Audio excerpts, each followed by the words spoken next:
Saludar. Buenos días a todos y todas entonces. Gracias por venir a la clase. Bueno, como ya vieron, ayer finalmente terminé de arreglar las notas, ¿verdad? Tengo algunos correos por ahí que tengo que responder, que me mandaron anoche. Algunos para revisar de nuevo la prueba, ¿verdad? Eso lo haré después de clase. Por otro lado, vamos a esperar que lleguen, que admitamos a toda la gente.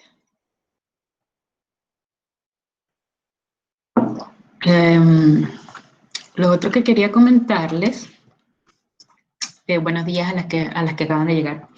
Quería comentarles que según el sílabus, ¿verdad? Según el calendario que yo tenía del sílabus, la prueba 3 debería ser el martes que viene, ¿verdad? Pero apenas hemos visto una clase y hoy lo más seguro es que no terminemos de ver la PPT. ¿Ok? Nos va a quedar un poquito, ¿ok? De la parte teórica por ver y no hemos hecho ejercicios todavía. Entonces, mi propuesta, yo debí cambiarla cuando cambiamos la segunda prueba por el asunto de la semana del 18, pero creí que nos iba a alcanzar el tiempo para ver todo lo que necesitábamos para la tercera prueba. Ok, pero no, realmente no lo calculé bien esa parte. Y bueno, quería preguntarle si no tienen inconveniente que cambiemos la prueba para el 20, el martes 20, ¿ok? Igual, esto lo voy a hacer más formal. Voy a subir una encuesta al aula para que ahí respondan, ¿ok? Y podamos hacer ese cambio de la prueba para el día 20. ¿Ok? Para que nos dé tiempo de que puedan hacer más ejercicios, que puedan ejercitar, que puedan estudiar bien la materia, ¿ok? Y bueno, eso de hecho nos puede permitir hasta que el control, en vez de entregarlo un domingo, que igual un domingo es molesto, porque además yo también tengo que estar atenta, aparte que ustedes tienen que estar mandándolo, yo tengo que estar atenta al correo para la entrega, y si cambiamos la prueba para el 20, podemos cambiar la entrega de el control para el martes 13. Ah, el lunes feriado, no me había fijado eso, el lunes 2, el lunes que viene es feriado. ¿Ok? Entonces, eso por ahí. Para que nos dé más tiempo a hacer todo con calma, que ustedes puedan estudiar, ¿verdad? Entender mejor esta parte de la materia, que de hecho es bastante importante, porque las propiedades mecánicas, como hemos venido hablando, son una parte muy importante de los materiales, son las que definen cuánta vida útil al final van a tener estos materiales, porque definen su resistencia, ¿verdad?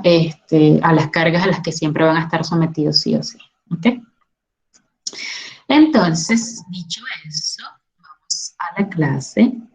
Igual, independientemente de eso, y de que mañana empezaríamos clases de ejercicios, yo voy a ir subiendo, espero hoy mismo en la tarde, algunos videos que ya tengo pregrabados de ejercicios de esta materia, para que ya vayan con eso estudiando y les sirva para poder hacer el control, ¿ok?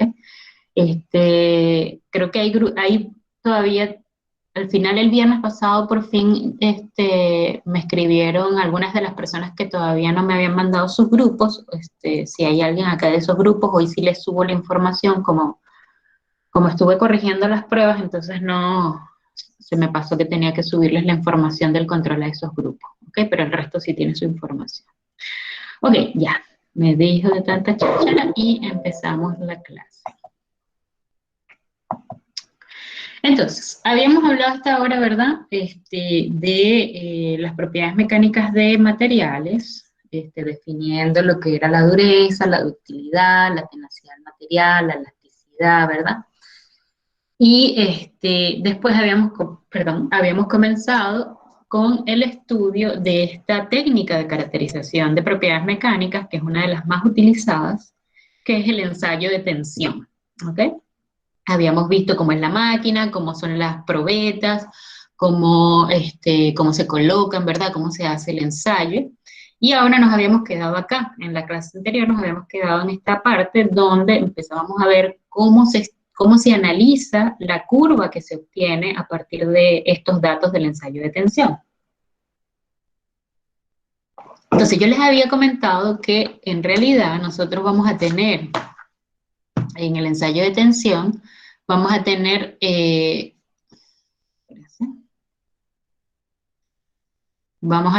datos de carga,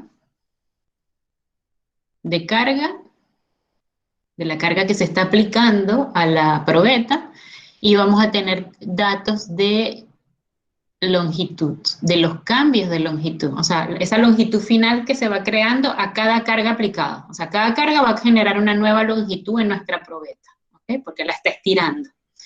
¿Ok? Entonces esto es lo que nosotros vamos a obtener en el equipo, carga y longitud.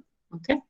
Pero con estos datos nosotros tenemos entonces que realizar la curva de esfuerzo versus deformación.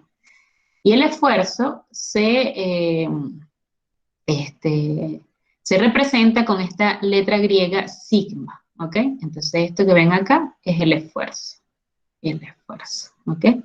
Y el esfuerzo se calcula como la carga aplicada entre el área inicial. ¡Qué fastidio! Entre el área inicial, si me deja, a ver, ¿qué es lo que estoy apretando? Ahí, área inicial. Imaginen que eso es un círculo, ahí está, el circulito completo, área inicial, ¿ok? Y la deformación que se representa con esta epsilon que ven acá, esta letra griega epsilon, va a ser el alargamiento. Acuérdense que el alargamiento era la diferencia de longitud entre la longitud inicial, ¿ok? Entonces, con estos valores de esfuerzo versus deformación, nosotros vamos a obtener estas gráficas que ven acá. Tenemos esta, que está acá, tenemos esta acá, tenemos esta acá. Que lo que cambia es, según el tipo de material, ese comportamiento. La mayoría de los ejercicios que nosotros vamos a observar acá, y que están en el libro, son de este tipo de comportamiento donde solamente observamos ahí la deformación lineal que se da en esta zona, en la línea recta de nuestra gráfica, y la deformación plástica que vendría a ser toda esta zona de la curva, ¿ok? Acá hay una diferencia de comportamiento porque acá, en esta etapa, en este material en particular, se da que hay un esfuerzo de fluencia, también llamado esfuerzo de excedencia, ¿okay? Donde el material se comporta de manera lineal por un tiempo, o sea, hay una deformación a una misma carga aplicada por un espacio de tiempo. Y después es que empieza nuevamente, acá ya se está deformando plásticamente el material, pero muy lentamente, y acá ya sí se acelera un poco más la formación del cuello, ¿ok? Mientras que en este tipo de curvas, la formación de cuello, realmente empieza a partir de acá, del punto máximo que está acá, ¿ok? Que sería nuestro esfuerzo máximo. Acá estaría nuestro sigma M, ¿ok? Y fíjense que en esta curva, en esta gráfica, la curva empieza a descender, ¿verdad? Que es un comportamiento que en la realidad no es así, porque si acá el área inicial empieza a cambiar, ¿verdad? Ya no tenemos la misma área inicial porque se está formando esa deformación en el eje XY, o sea, se está formando la estricción, el cuello. Entonces, en realidad, los esfuerzos deberían subir, ¿verdad? Porque cuando este valor es más pequeño, entonces el esfuerzo debería darnos mucho mayor. Todo esto que estoy copiando aquí se va a borrar.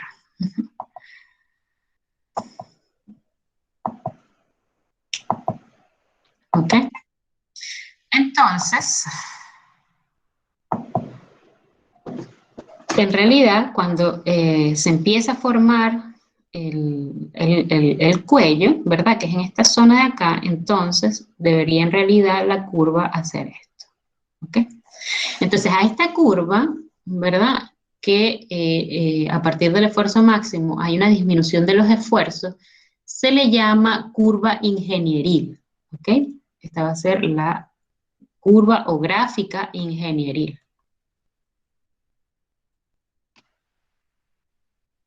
Ah, pues puse la R como si ingeniería, ¿ok? Que está basada en hacer todos los cálculos solamente en base al área inicial, es decir, todos los esfuerzos se calculan en base al área inicial. Mientras que esta sería la curva real. La curva real, porque a partir de este punto esa área debería comenzar a cambiar y entonces los esfuerzos deberían más bien aumentar, ¿ok? Pero bueno, en el equipo es bastante difícil poder medir este cambio de área mientras se está haciendo el ensayo y nosotros nada más podemos tener el esfuerzo de fractura real, ¿ok? Porque ahí ya uno puede medir el área final, ¿verdad? Uno puede medir los diámetros finales que nos quedaron acá y calcular el esfuerzo de fractura real, ¿ok? Entonces, en base a eso, uno hace la proyección de la curva hacia ese punto de esfuerzo de fractura real, ¿ok? Entonces, en esta curva nosotros podemos tener un montón de información, ¿ok? Empezando por la zona de deformación elástica. ¿Se acuerdan que al principio yo hablé de que vamos a tener dos tipos de deformación en el material? Deformación elástica y deformación plástica. Que la deformación elástica no era permanente, ¿ok? Que si nosotros en esa primera etapa dejamos de aplicar la carga, entonces los átomos vuelven a sus posiciones originales y esa deformación se desaparece. Mientras que después tenemos la deformación plástica, que ahí sí la deformación del material es permanente, ya podemos observarla, ¿ok? Y se mantiene así nosotros dejemos de aplicar carga, ¿ok? Entonces, ya por ahí dividimos en dos partes nuestra gráfica de esfuerzo de formación. Entonces, en esa primera zona, en la zona elástica, ¿ok? Que sería la línea recta inicial de nuestra gráfica, allí estos átomos, ¿okay?, del material van a cumplir con la ley de Hooke, ¿verdad? Que es esta ley donde se tiene un resorte, ¿verdad? Que tiene dos bolas en sus extremos, y si nosotros aplicamos fuerza allí para alejar estas bolas a través de este resorte, nosotros podemos estirarlo todo lo máximo que queramos, pero si dejamos de aplicar esta fuerza, el resorte vuelve a su posición original, ¿verdad? Entonces es un comportamiento lineal. Y nosotros aquí tomamos entonces los enlaces, el enlazamiento entre los dos átomos como si fuera ese resorte, ¿ok? Y ahí se cumple entonces que el esfuerzo en la zona elástica va a ser directamente proporcional a la deformación, ¿ok? Y la constante de proporcionalidad es esta E mayúscula que está acá, que ustedes la conocen, porque ya hemos hablado de ella al principio de este semestre, y es el módulo de Young o módulo elástico, ¿ok? Que tiene que ver con este enlace, por eso empecé a hablar otra vez del enlace entre los átomos, ¿ok? Entonces se cumple ahí esta ecuación, esta ley, ¿ok? Entonces el esfuerzo va a ser directamente proporcional a la deformación y la constante de proporcionalidad va a ser el módulo elástico o módulo de Young, ¿ok? Entonces, si nosotros vemos acá, esta ecuación se asemeja a la ecuación de la recta. La ecuación de la recta, ¿verdad? Sería la siguiente, ¿verdad? Y en este caso, nuestra ecuación de la recta, ese esfuerzo, epsilon, y acá nuestro B, como la recta está intersectando directamente en el 0, entonces nuestro B va a ser 0, ¿verdad? Y acá podemos asemejar entonces que el módulo elástico es igual a la pendiente de la recta de nuestra zona elástica del material, ¿ok? Entonces, aparte de esto, otra información que podemos obtener del ensayo de tensión, ¿ok? Aquí está otra vez, les digo, la pendiente es el módulo elástico, ¿verdad? Aquí les muestro esto del enlace como una especie de resorte. Si nosotros tenemos acá nuestro material originalmente debería estar así, sus átomos en sus puntos reticulares de la estructura cristalina, ¿verdad? Cuando estamos en el punto cero, y en esta zona empiezan a estirarse por la deformación que estamos aplicando, empiezan a separarse esos átomos y el enlace uno podría verlo como este resorte estirando, ¿ok? Entonces, lo otro que vamos a ver en la curva es que, bueno, acá se genera un cambio de pendiente, ¿verdad? Y ahí, a ese punto donde se empieza a generar el cambio de pendiente, le llamamos límite elástico, que sería el límite elástico estricto, ¿ok? Pero después también tenemos otro límite elástico, que es el límite elástico convencional, ¿ok? Que puede ser al 0.1% o al 0.2%. Nosotros vamos a usar el de 0.2%, ¿ok?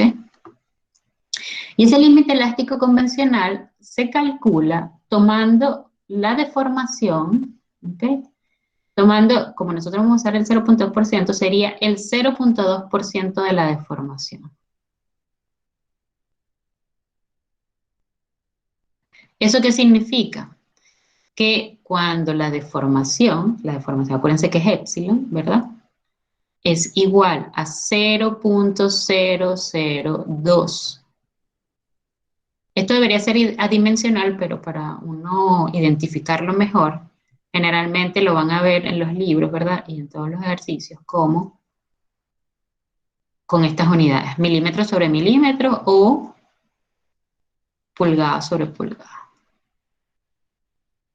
¿Ok? Entonces, cuando la deformación tiene este valor de 0.02%, que correspondería al 0.2% de la deformación, si nosotros ahí en ese valor de 0.002 trazamos una línea recta paralela a nuestra línea recta del límite de la zona elástica, perdón, entonces el punto donde se da el punto de corte entre esa línea recta y nuestra curva va a ser nuestro límite elástico, nuestro límite elástico convencional, ¿ok? Entonces, estos límites elásticos son esfuerzos. Es importante que recuerden que son esfuerzos, porque se leen aquí en la curva de esfuerzo de formación. Como tiene la palabra elástico, mucha gente tiende a confundir el límite elástico con el módulo elástico, ¿ok? Y son cosas distintas, ¿ok? Entonces, el límite elástico es un esfuerzo y se coloca como sigma sub i. Fíjense, el convencional estricto como sigma sub i o sea, el estricto como sigma sub i y el elástico convencional como sigma sub i 0.2%. ¿Ok? Estos límites elásticos que nos ayudan a ver, nos da el...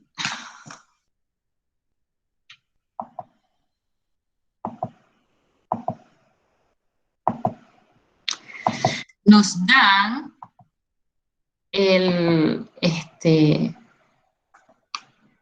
un parámetro que es muy importante a la hora de seleccionar materiales para una aplicación, ¿ok? Para poder diseñar algún equipo o alguna estructura, ¿verdad? Porque los materiales cuando sea que uno diseñe o que uno compre, ¿verdad? Algún equipo, ¿verdad? Es fabricado con metales, aleaciones o algún polímero, uno no quiere que se deforme, ¿verdad? O sea, lo que más se desea es que este material, este equipo, este objeto dure todo lo máximo posible, ¿ok? Que a las cargas a las que se verá sometido no vaya a sufrir deformaciones. Entonces, la única zona donde no va a sufrir deformaciones el material va a ser en nuestra zona elástica, porque si dejamos de aplicar esas cargas, entonces como si nada, como si no hubiese ocurrido nada, vuelven los átomos a sus posiciones originales. Entonces, esta zona, estos límites son los que nos permiten tener parámetro que nos ayuda a seleccionar qué materiales queremos utilizar para una cierta aplicación. Obviamente, primero hay que saber cuáles son las cargas a las que se verá sometido ese material en aplicación.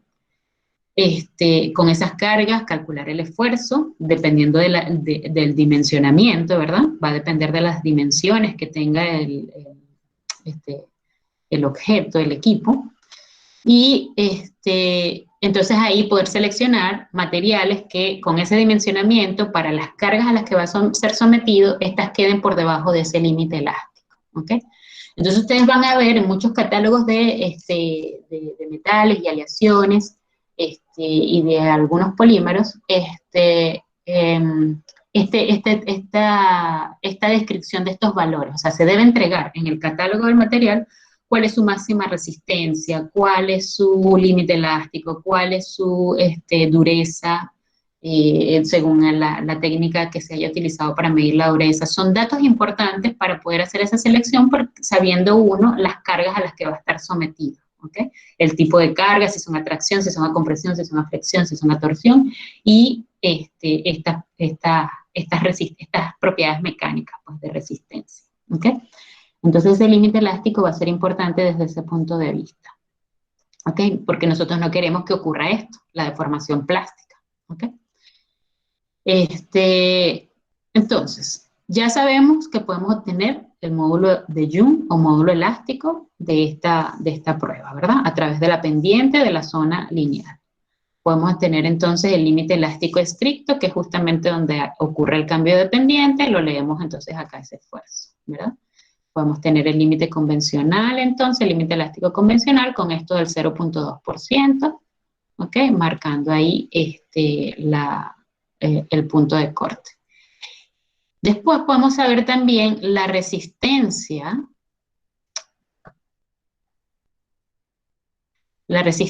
a la tracción.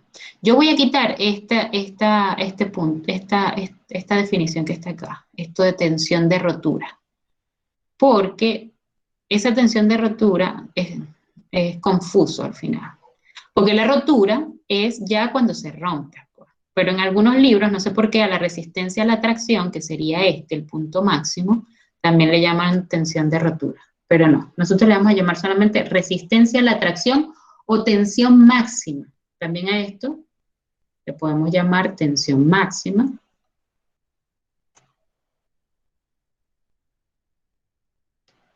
O esfuerzo máximo, ¿ok?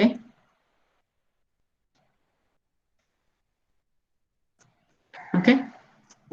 Y es el máximo esfuerzo que puede resistir nuestra material antes de que comience la formación del cuello, que comienza ahí, la formación ya de la estricción. Entonces, aquí en vez de una R va a ser sigma M, ¿ok? Sigma M. Mientras que acá, este último punto, donde ya el material sí se rompe, a este sí le vamos a llamar esfuerzo de fractura o esfuerzo de rotura.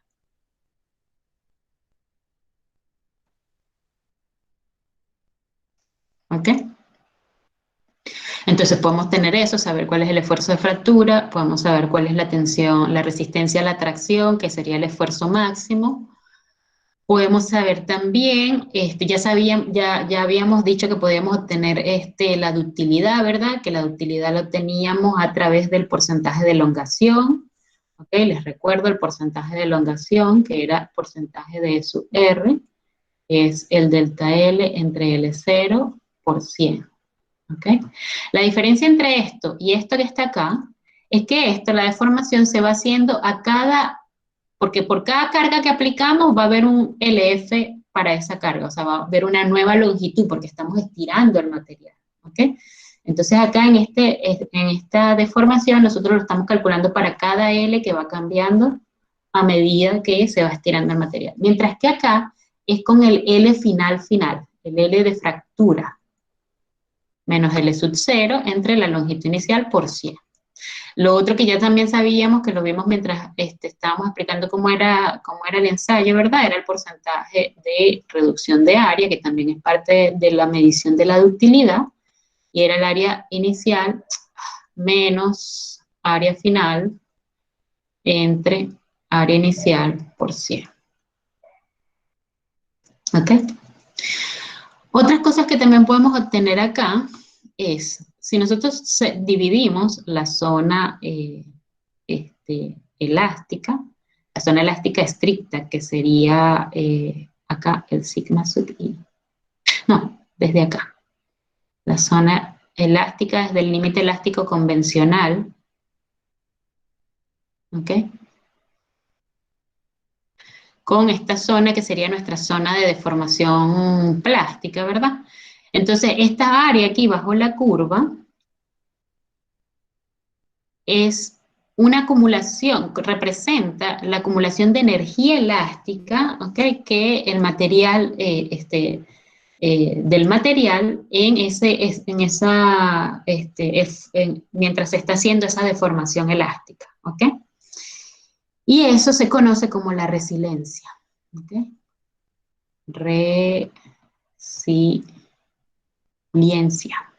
Resiliencia, ¿ok?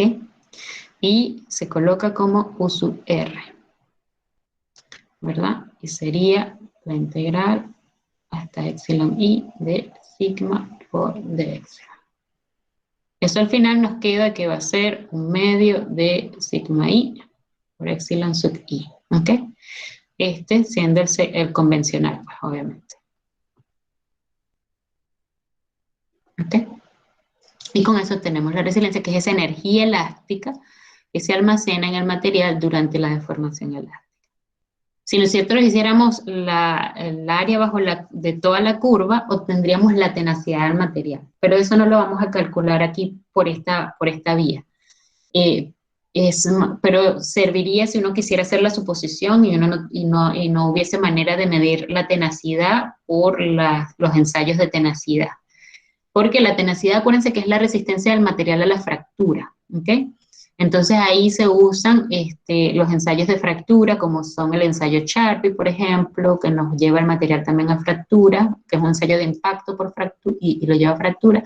Y lo otro es la tenacidad de fractura, que lo veremos en propiedades mecánicas parte 2. Ahí es donde uno mide de mejor manera la tenacidad del material, ¿ok? No sé si hay alguna pregunta hasta acá.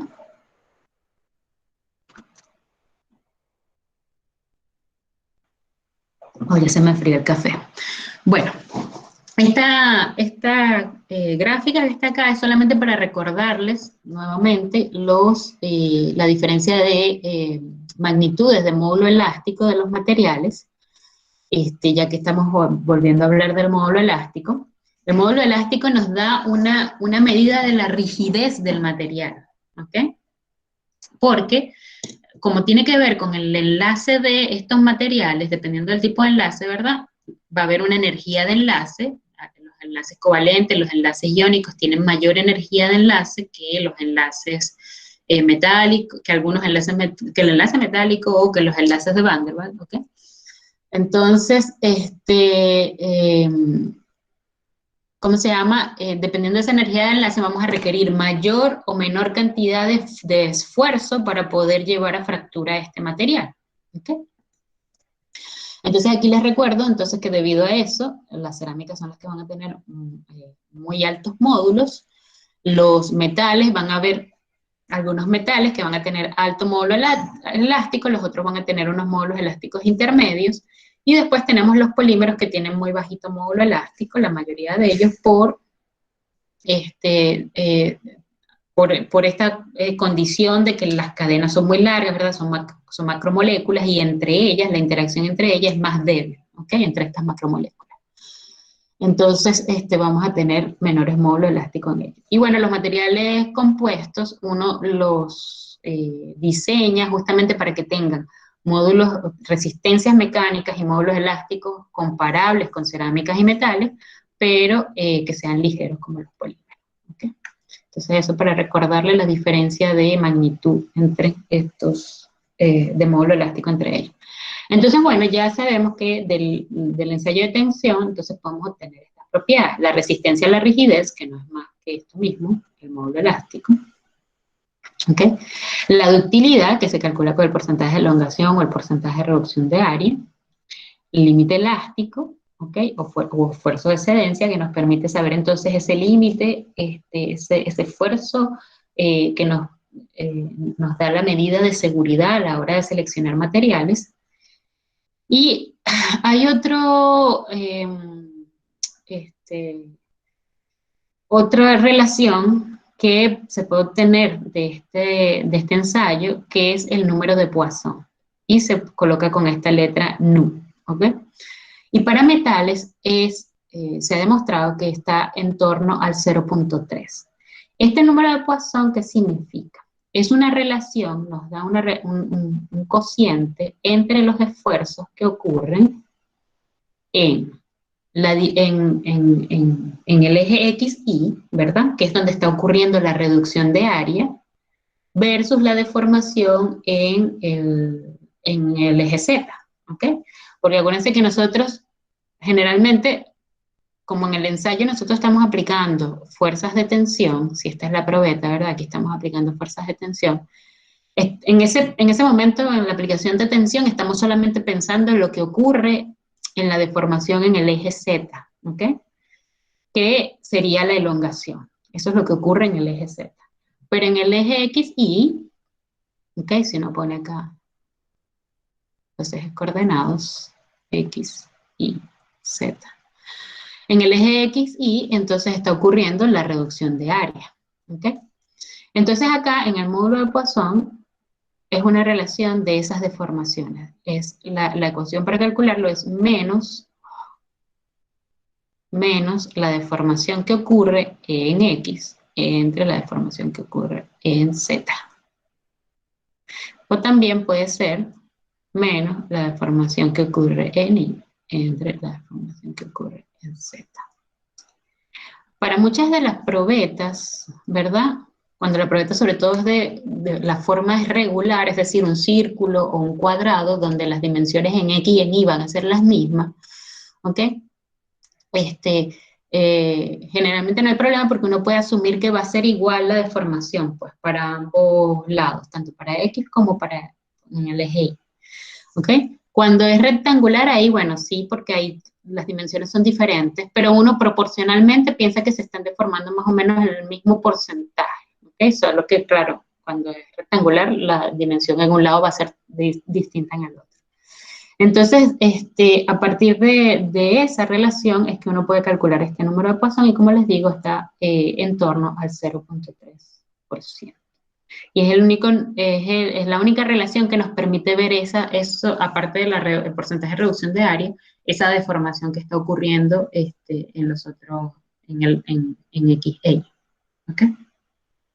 Aquí tienen unos ejemplos de cómo entonces en alguna aplicación hay materiales que en algún punto van a estar sometidos a ensayos a esfuerzos de tensión, en otros van a estar sometidos a compresión, también de cizallamiento. Nosotros no vamos a trabajar este tipo de cargas acá, pero también ocurren las cargas a torsión, ¿ok? Entonces, en este ejemplo, que es un ascensor para esquiar, entonces este cable acá, en esta zona en particular está sometido a tensión. Por un lado tiene la fuerza de este engranaje grande que viene a ser esta rueda, ¿verdad? Que tiene que rotar para poder subir los carritos de esquiar.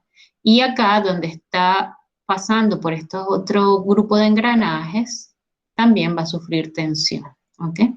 Pero solamente en esta zona está ocurriendo esa tensión. Mientras que, por ejemplo, poste que sirve de pivot, ¿verdad? Para el engranaje más grande, va a estar sufriendo más bien fuerzas de torsión, ¿ok? Porque está rotando, ¿ok? Entonces, estas fuerzas de torsión, la diferencia va a ser la dirección en la que está ocurriendo la carga, en la que se está generando la carga, ¿ok? Pero fíjense que el esfuerzo de torsión, que se coloca con la letra tau, es también nuevamente la carga aplicada entre el área inicial. Entonces nos vamos a dar cuenta que todas estas, la fuerza de tensión, el esfuerzo a tensión, el esfuerzo a torsión, el esfuerzo a compresión va a ser siempre la carga aplicada entre el área del objeto que se está estudiando. En este caso, entonces, aquí tenemos estas fuerzas a compresión, estos pilares que están sosteniendo este puente, y en este caso este pilar que está sosteniendo esta roca grande acá. ¿Ok? Acá les dejo entonces una tabla que tiene algunos módulos, tienen los módulos elásticos de algunos materiales, de algunos metales y aleaciones, ¿ok? Tanto en gigapascal, importante, exacto, el esfuerzo, ¿verdad? El esfuerzo, ¿verdad? Es carga entre área. Las cargas, generalmente en Newton, ¿verdad? O la otra medida puede ser, o sea, que vamos a ver acá, libra-fuerza, ¿ok? Y el área, en metro cuadrado o en pulgada cuadrada, ¿ok? Y esto, Newton sobre metro cuadrado, es pascales, ¿verdad? Mientras que esto que está acá es PSI, ¿ok? Por las magnitudes que vamos a trabajar de esto, al final los esfuerzos van a quedar generalmente en megapascales, ¿ok? Recuerden que un megapascal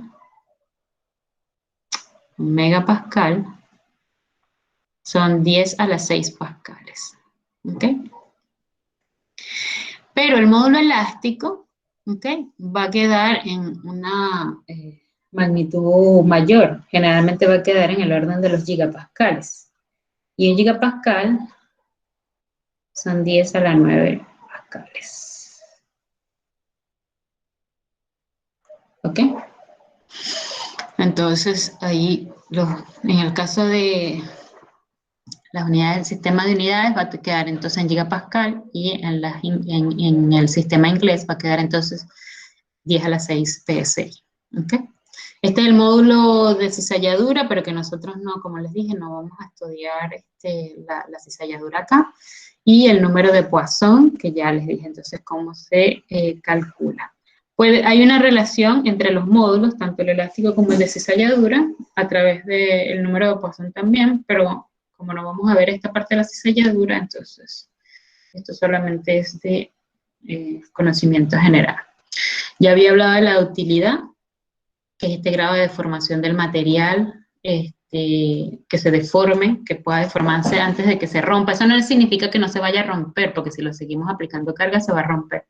Pero esa capacidad de que se pueda deformar y nosotros podamos observar la deformación y quizás tomar precaución antes de que se termine de romper, es la ductilidad. Mientras que la fragilidad son esos materiales que no se deforman y cuando apenas se aplica la carga, entonces se rompen, se fracturan en muchos pedazos generalmente, ¿ok?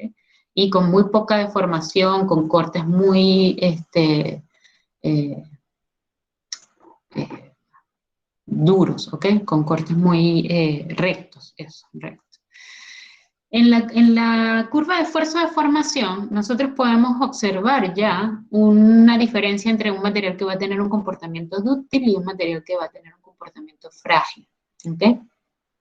Porque en los materiales frágiles, que van a ser frágiles, ellos van a poder resistir un mayor esfuerzo, ¿ok?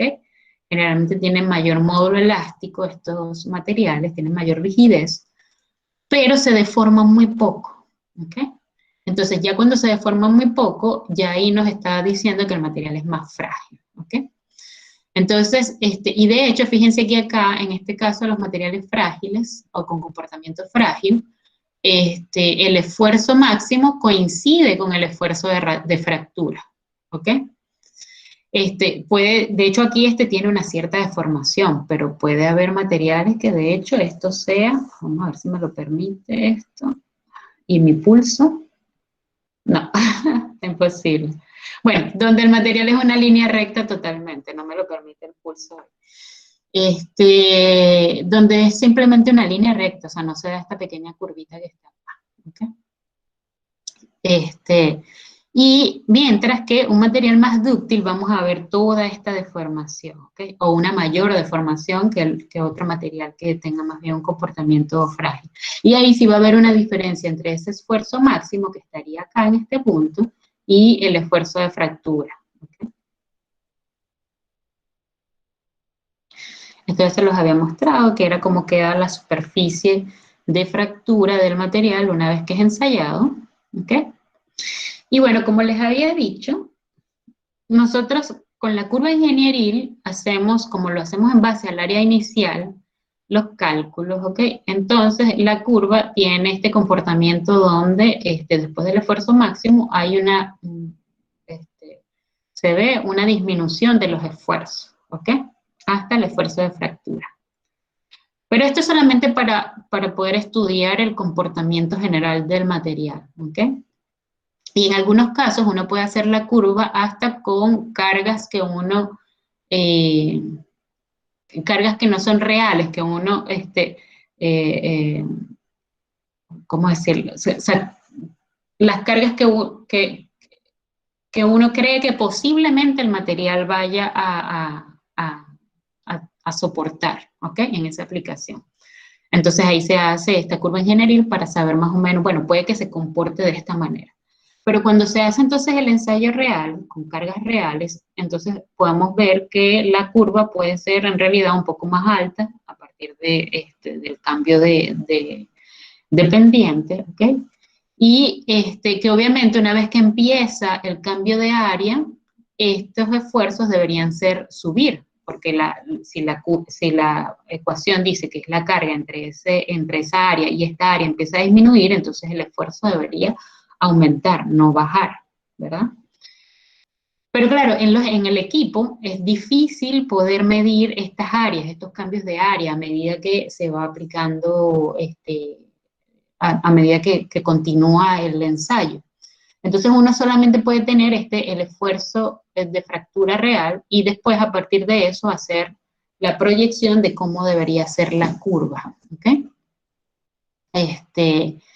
Y bueno, ese esfuerzo real se tendría que calcular como la carga aplicada entre esos cambios de área, pues esa área que se va generando a medida que se va formando el cuello, ¿ok? Pero entonces el que nosotros realmente podríamos obtener acá, sin saber estos cambios de área, sería el esfuerzo de fractura real, que sería entonces la carga final entre el área final, ¿ok? Y eso nos daría entonces este punto final de esfuerzo de ruptura. Entonces ahí también la deformación va a tener otra forma de estudiarse. La formación real en realidad vendría a ser el logaritmo de esos cambios de longitud que van ocurriendo a cada carga aplicada entre la longitud inicial, en vez de irlo midiendo por la diferencia de longitud, ¿ok? Y va a haber materiales que van a tener otro comportamiento, ¿ok? Que son materiales que su esfuerzo real en realidad tiene un comportamiento exponencial, ¿ok? Nosotros nos vamos a ver este tipo de problemas acá, pero que sepan que hay materiales que entonces tienen, se ha demostrado empíricamente que tienen otro tipo de comportamiento, ¿ok? Un comportamiento exponencial. Y se pueden relacionar este esfuerzo real y esta deformación real con el esfuerzo y la deformación ingenieril a través de estas ecuaciones que ven acá. Entonces el esfuerzo real va a ser igual al esfuerzo ingenieril por 1 más la deformación ingenieril, ¿ok? Mientras que la deformación real va a ser el logaritmo de 1 más la deformación ingenieril, ¿ok?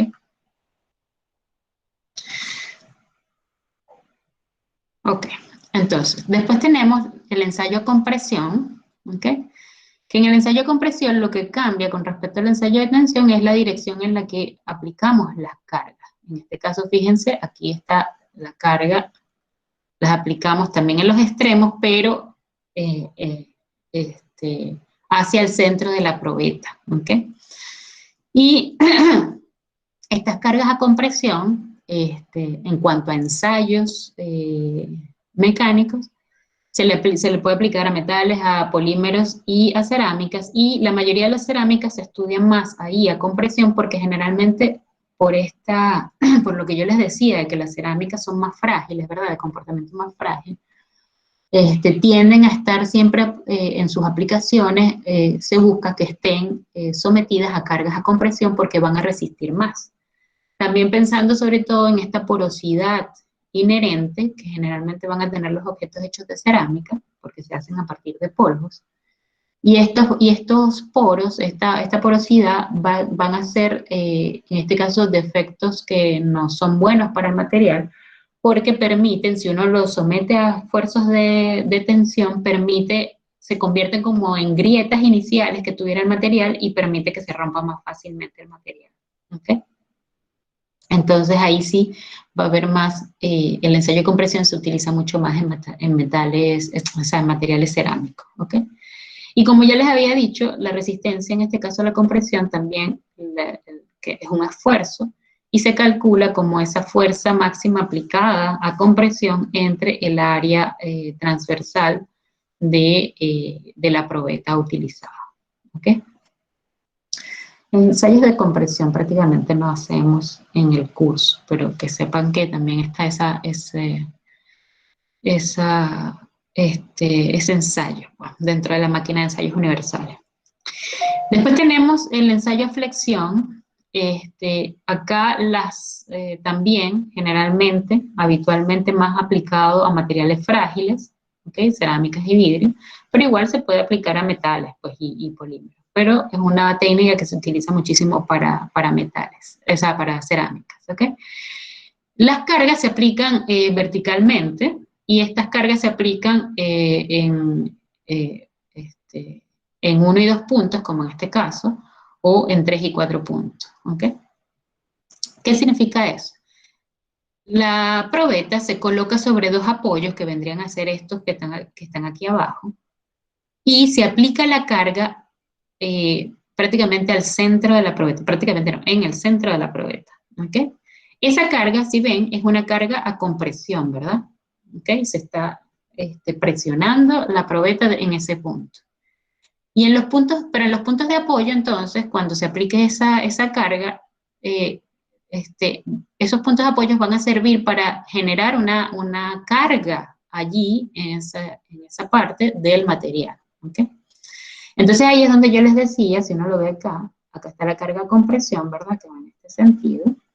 Pero acá el material, como en ese proceso de flexionarse, acá el material va a sentir cargas a tensión, ¿ok? Como si estuvieran ahí tensionando, ¿ok? Debido a los puntos de apoyos. Y bueno, acá también obviamente la carga tensión en el punto de apoyo justamente. ¿Ok?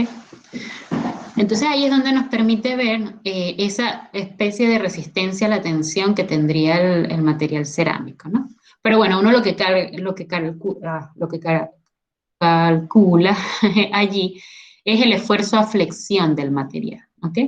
Entonces ese esfuerzo a flexión, esta relación, o sea, también obviamente tiene que estar relacionado con el área transversal de nuestro material, ¿ok? Que en este caso son la rectangular o la circular, y la longitud que hay entre los puntos de apoyo de la probeta, ¿ok? Que sería esta L que ven acá. Esta L mayúscula es esa longitud que va a haber entre los puntos de apoyo, ¿ok? Y bueno, después está el de flexión a 4 puntos, que en este caso va a haber la aplicación de carga en 2 puntos en la zona de arriba, y bueno, las cargas que se van a sentir en los puntos de apoyo, ¿ok? Entonces ahí uno calcula los momentos máximos de flexión del material. Esto es súper importante, se ve sobre todo más que nada en resistencia de materiales, ¿verdad? Elasticidad en ese curso, donde se estudia entonces un poco más esto, porque hay muchas estructuras que van a estar sometidas a estos esfuerzos de flexión, ¿verdad? Y ahí uno empieza a hacer todos estos estudios de las vigas, vigas empotradas, vigas no empotradas, y de distintas maneras para poder estudiar entonces estos ensayos de flexión. Entonces, en el ensayo como tal de flexión de probetas en un laboratorio, que sería con estas configuraciones, estas son las ecuaciones de esfuerzo máximo que se puede, el esfuerzo de flexión que se pueden calcular. ¿Okay? O sea, en este caso, estas son realmente ambas son solamente para este. Y el de 3 puntos. El de 4 puntos casi no se utiliza. Entonces ese no lo vamos a ver. Entonces ahí el de 3 puntos, esta es para cuando el área transversal es rectangular y esta para cuando el área transversal es circular. ¿Ok? Está relacionada a la carga aplicada, la longitud que hay entre los puntos de apoyo y el área transversal de la probeta. ¿Ok? Y bueno, lo voy a dejar hasta acá. El día de mañana comenzamos. Ah, no, todavía tengo tiempo. Porque en el otro paralelo no pude terminar. No, todavía tengo tiempo, voy a seguir. Es temprano. Entonces, después tenemos el ensayo de impacto Charpy. Bueno, generalmente le llamo más Charpy porque es el que más, el que se utiliza para los metales, ¿verdad? Pero también tenemos el ensayo ISOT, ¿ok? Que se utiliza para los materiales no metálicos, para los polímeros principalmente, ¿ok? Y este ensayo de impacto nos mide la resistencia que tiene el material a una carga dinámica, ¿ok? O sea, esta es una carga que se aplica en movimiento, o sea, en este caso se utiliza este equipo que está acá, que tiene un martillo, acá está la carga que se va a aplicar al material, esto se eleva a una cierta distancia y se mide la energía potencial de este martillo, la diferencia de energía potencial de este martillo. Primero a la altura a la que se tiene que elevar para poder aplicar la carga, y después la altura final a la que llega una vez que ha golpeado a la probeta, ¿ok? Entonces, con esa diferencia de altura se mide la energía potencial de este martillo, ¿verdad? Y eso nos permite después estudiar cuál es la resistencia a la fractura que nos presenta este material. ¿Okay? Las probetas, en este caso, van a ser de tipo cuadrada, ¿okay? Y van a tener una entalla, van a tener una pequeña entalla en forma de B, ¿okay? Que nos da una especie de grieta inicial en el material. Porque bueno, hasta ahora en el ensayo de tracción uno trata de que el material no tenga defectos para medir sus propiedades, estas propiedades mecánicas que ya vimos que podemos obtener. Pero sabemos que en la realidad el material igual puede tener algunos defectos superficiales que generalmente están asociados al proceso de fabricación, y entonces esta entalla nos permite darle un defecto al material y ver entonces cómo se comporta a cargas de impacto con ese defecto. ¿Okay? La carga se aplica, en este caso, del ensayo Charpy, se aplica justo por detrás de la entalla y a la misma altura de donde está la entalla. ¿Okay? Entonces, la probeta va acá, este es el soporte donde va la probeta, en este punto, y cuando es el ensayo Charpy, la probeta va colocada de esta manera, o sea, se sostiene, de alguna manera se apoya en la parte de arriba y en la parte de abajo, nos queda la entalla libre y el golpe del martillo tiene que ir justamente allí, por la zona de atrás, a la misma altura de la entalla. ¿Okay? Mientras que en el ensayo ISO, no, el ensayo ISO está solamente apoyada en uno de los extremos y el martillo golpea a la probeta del mismo lado en el que está la entalla. ¿Okay? Entonces acá, como les digo, se mide la energía potencial del martillo para poder ver cuánta energía soportó, cuánta energía de impacto soportó esta probeta. Después uno estudia también si se rompió completamente, si no se rompió, porque a veces no se rompe completamente, solo se dobla, pero siguen unidos los dos, las dos partes, esta parte y esta parte de la probeta, ¿ok? Y eso nos permite conocer, como les había dicho, la tenacidad del material, que es la resistencia a la fractura del material. El ensayo Charpy también se utiliza mucho en metales para medir lo que se conoce como la temperatura de transición vítrea. ¿Ok? Porque, bueno, sabemos, sobre todo en países como ¿verdad? Que hay las 4 estaciones, que los materiales van a estar sometidos a cambios de temperaturas, ¿verdad? Según la estación. Y según el tipo de material, según la estructura que tenga el material, estos cambios de temperatura pueden hacer que cambie las propiedades mecánicas, la resistencia, la fractura del material. ¿Ok? Entonces, se hace un estudio de las cargas de impacto en estos materiales a distintas temperaturas. O sea, se coloca la probeta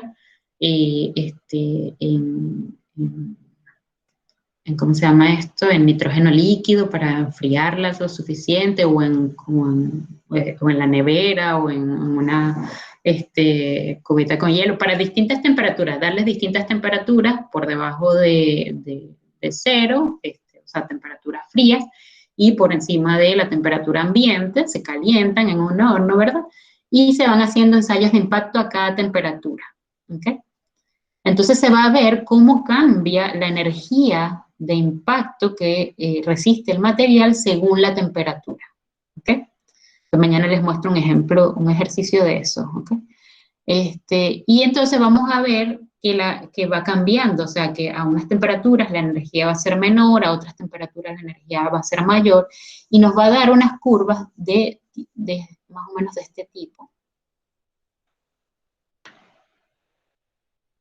Esta es la temperatura y esta es la energía. ¿Ok? Y nos va a dar unas curvas así tipo S, como tipo S. ¿Ok? Y nos vamos a dar cuenta que aquí, justo como al medio de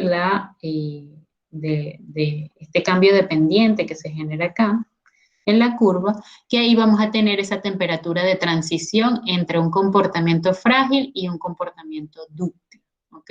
Entonces, cuando el material es frágil, va a resistir muy poca energía de impacto.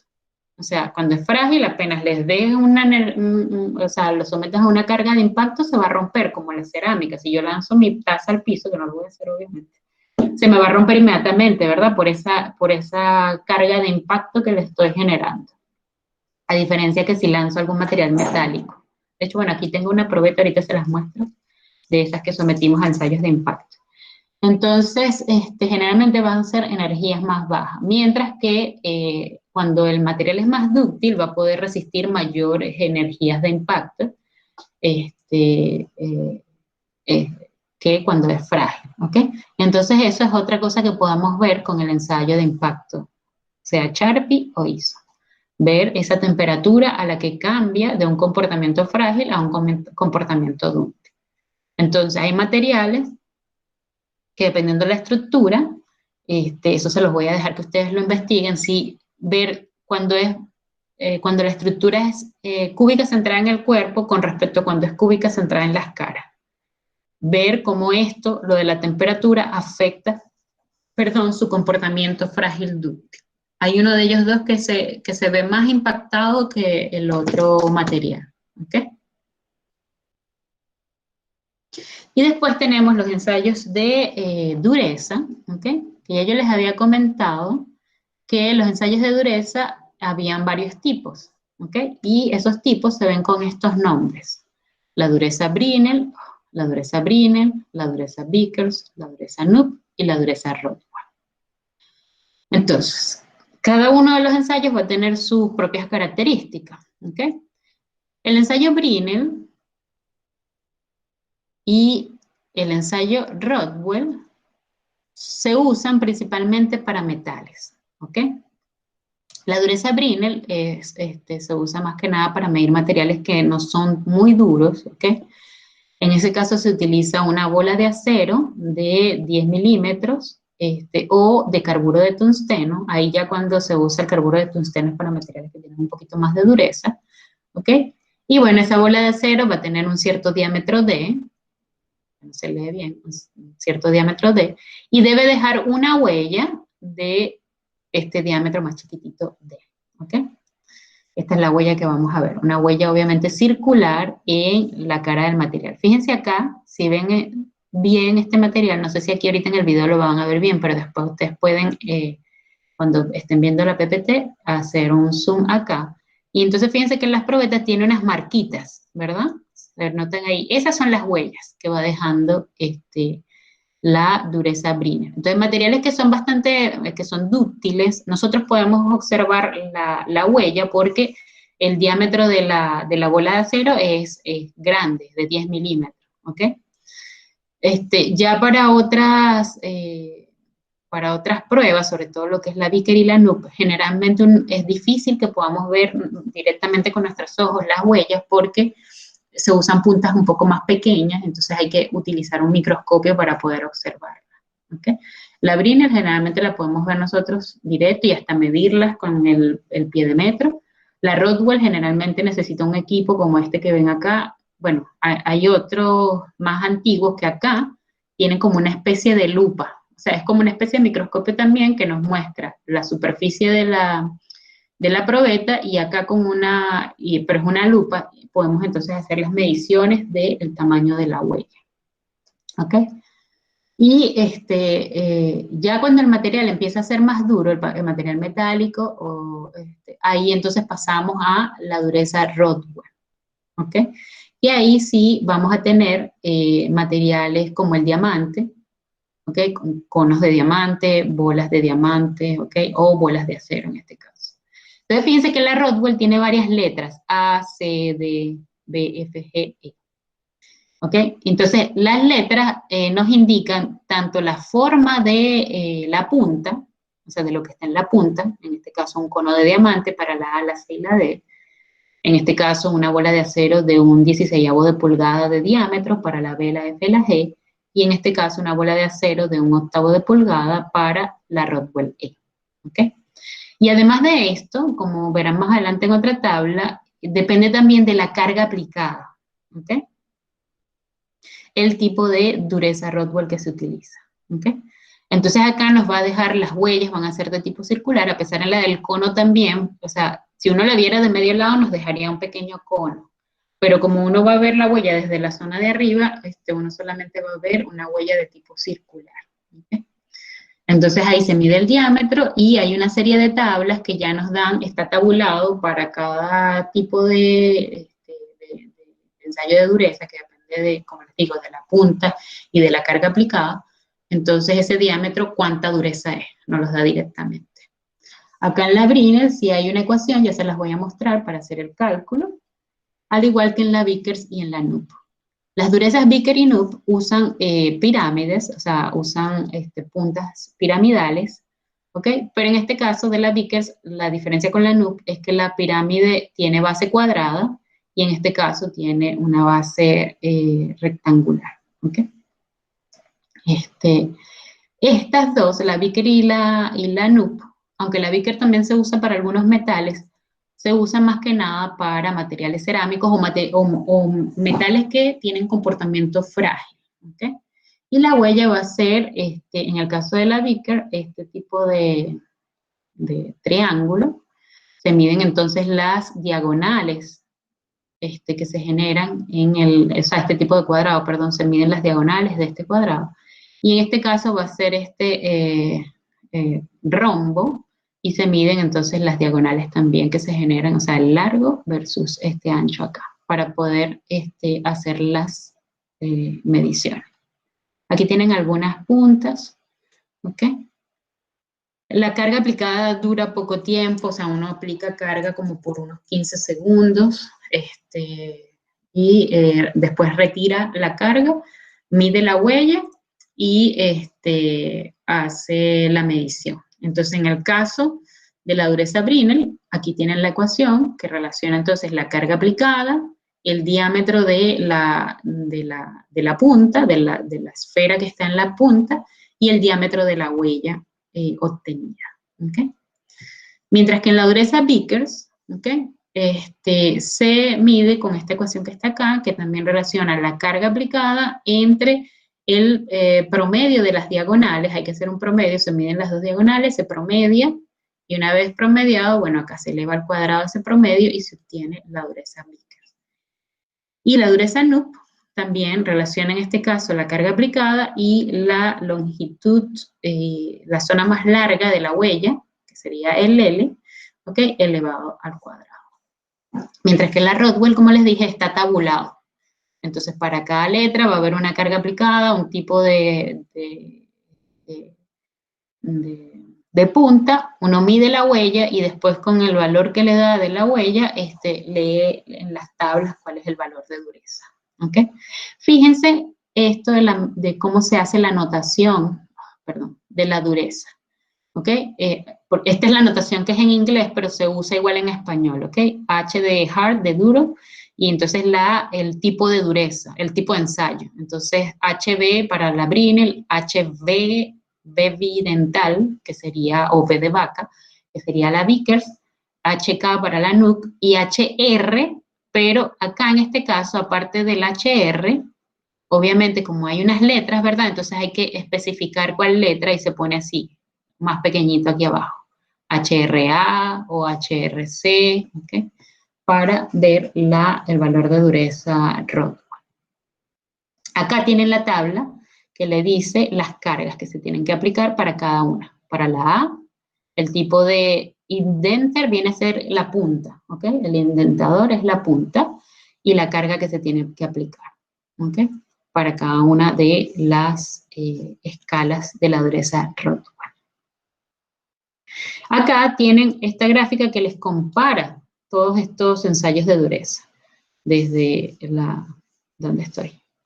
La Knuth, la Brinell, la Rodwell B, la Rodwell C, la escala de Mohs, esta es Mohs, creo. No, estos son algunos materiales, exacto. Y esta es la Mohs, esta es la de Mohs. Acá está el talco, acá está el diamante, ¿ok? Estos son algunos materiales. Cutting tools, o sea, herramientas de corte tienen dureza que están en esta escala de Rodwell C, entre 60 y 80. Aceros nitrurados estarían por encima de la Rodwell C, pero tienen para algunas durezas Brinell. Y bueno, acá tienen algunos otros ejemplos. ¿Okay? Y finalmente, otra cosa que podemos tener es la relación que hay entre el ensayo de tensión y la dureza. Pero esto solo se cumple para metales. ¿Ok? Esto que está acá solo se cumple para metales y esto que está acá abajo solo se cumple para aceros. ¿Ok? Entonces, esto nos relaciona la resistencia a la tensión. La resistencia a la tensión, acuérdense que era el sigma máximo, ¿ok? Con la dureza Brinell. Entonces, cuando trabajamos en PSI, nosotros podemos obtener la dureza Brinell teniendo la resistencia a la tensión con esta ecuación, o podemos tener la resistencia a tensión teniendo la dureza Brinell con esta tensión. Generalmente, como el equipo de dureza es mucho más económico que la máquina de ensayos universales, en algunas empresas pequeñas, ¿verdad?, que no tienen para tener el equipo de ensayos universales, pero sí para medir la dureza Brinell, midiendo la dureza Brinell, entonces con esta ecuación se puede más o menos estimar, es una estimación al final, de la resistencia a la tensión. ¿Okay? Y si es en el sistema internacional, sería entonces, cuando es megapascales, sería con esta ecuación. ¿Okay? Y la otra relación, que sería solo para aceros, es que también se ha comprobado que funciona empíricamente, obviamente todo esto se ha obtenido empíricamente, es que uno puede relacionar el porcentaje de carbono que tiene el acero con la dureza Brinell, ¿ok? A través de esta fórmula que está aquí. Entonces uno puede calcular el porcentaje de carbono que tiene un acero sabiendo la dureza Brinell del mismo y calculándolo con esta ecuación, ¿ok? Y bueno, con eso terminamos la PPT. Y así entonces, con los videos que les voy a subir hoy, que ya tienen ejercicios para que vayan viendo, así mañana solo podamos hacer ejercicios, ejercitar sobre esta materia, ¿ok? Entonces, como les dije al principio, les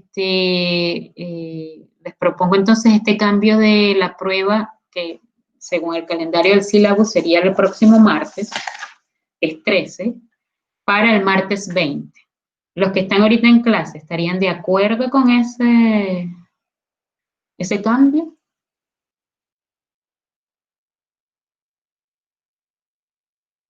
Ujú, ujú, ujú, ujú, ujú, ujú. Perfecto.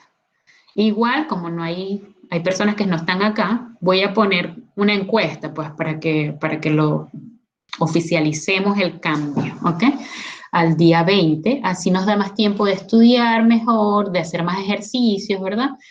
Y también, o sea, teniendo este cambio para el 20, entonces podríamos extender la entrega del control en vez del domingo para el martes 13. ¿Ok? Así el lunes, que además es feriado, ustedes terminan de hacerlo con más calma y lo entregan el martes 13. ¿Ok? Entonces hagamos esos cambios, los voy a oficializar entonces eh, por el aula, ¿verdad? Y nada, mañana entonces hacemos ejercicios, tratamos de hacer, de hecho, podríamos hacer cada uno ahí con su computador, su propia aleación, ¿verdad? Que le tocó del control y podríamos empezar a trabajar sobre esos valores para poder hacer este ensayo de tracción que le tocó a cada uno, ¿ok? Entonces eso, no sé si tienen alguna pregunta, prácticamente hablé sin detenerme y no les, no les dejé hacer ninguna pregunta.